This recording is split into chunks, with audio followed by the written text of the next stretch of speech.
Tales of intrigue, adventure, and the mysterious occult. This is Dark Adventure Radio Theatre. Wait, enough of that. This is the Arkham Chronicle. Several months ago, 3 Miskatonic University professors armed themselves with secret knowledge, travelled to Dunwich, and brought an end to the strange and terrifying creature that had been terrorising the secluded village. Now their story continues in the Dunwich Legacy expansion. This is how the Dunwich Legacy campaign begins, and is actually all you need to know to get going.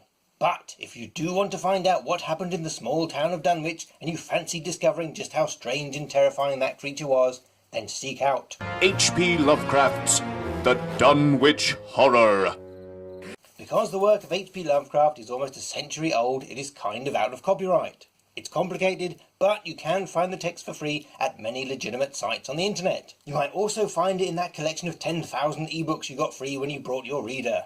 And of course you can still buy it in a book form, or better still, borrow it from your local library. It should take you less than 2 hours to read and gives you more details about Professor Armitage, the Miskatonic University, the Necronomicon, and Yog-Sothoth. But not everyone is a natural reader, and reading text through a browser on a screen isn't particularly friendly. Whatever you do, don't go anywhere near the film, as that has had more change from the book than The Hobbit. But if you want something really top-notch, we recommend...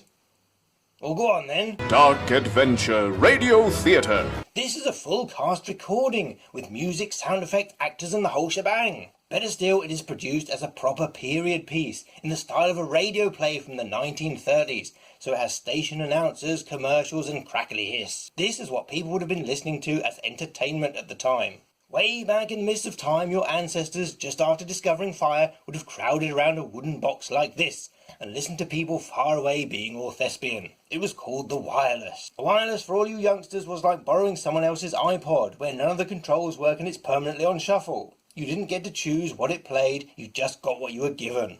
Go and watch the King's Speech. At about 75 minutes, this doesn't contain the whole text, but what it does do is give you an incredible sense of both atmosphere and detail. And unlike us, most of you weren't even a glint in the milkman's eye in the Roaring Twenties. So other than watching Downton Abbey, you don't really know the style and manner of speech that people used in that period. Reading a book won't give you that, but listening to this definitely will. So when you're reading your act and agenda cards and your flavour text, you can really get a clearer picture for how it should sound. This story is a great and accessible introduction to what Lovecraft's cosmic horror feels like, and how the mythos is never defeated with a shotgun. You can download it digitally, either as one big file like a podcast, or with chapter breaks like an album, depending on how you categorise your media. You can also get it on CD, which comes with a digital download. You get a clipping from the 1917 copy of the Arkham Advertiser describing the Whately family and the strangeness of the Dunwich region. A vintage map of Dunwich, Sentinel Hill and the surrounding region, so you can follow where the action is taking place. A page from Wilbur Whately's diary with its bizarre occult cipher.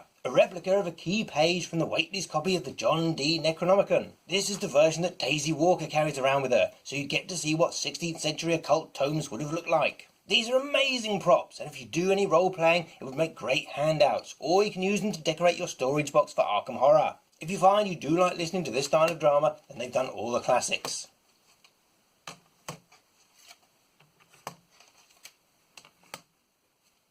That's right, that cheesy series of reanimator films in the 80s was based on a much better Lovecraft story. And if you want something to store them in, they do a fancy little cardboard box in the shape of an old-time wireless. You can always pick up a second box, or just the box itself, and use it as a deck box and token holder for your favourite investigator. Speaking of films, they've made their own films. Proper black and white ones corresponding to the period. Their Call of Cthulhu movie is actually a real silent film, and has won quite a few awards. So who are these people?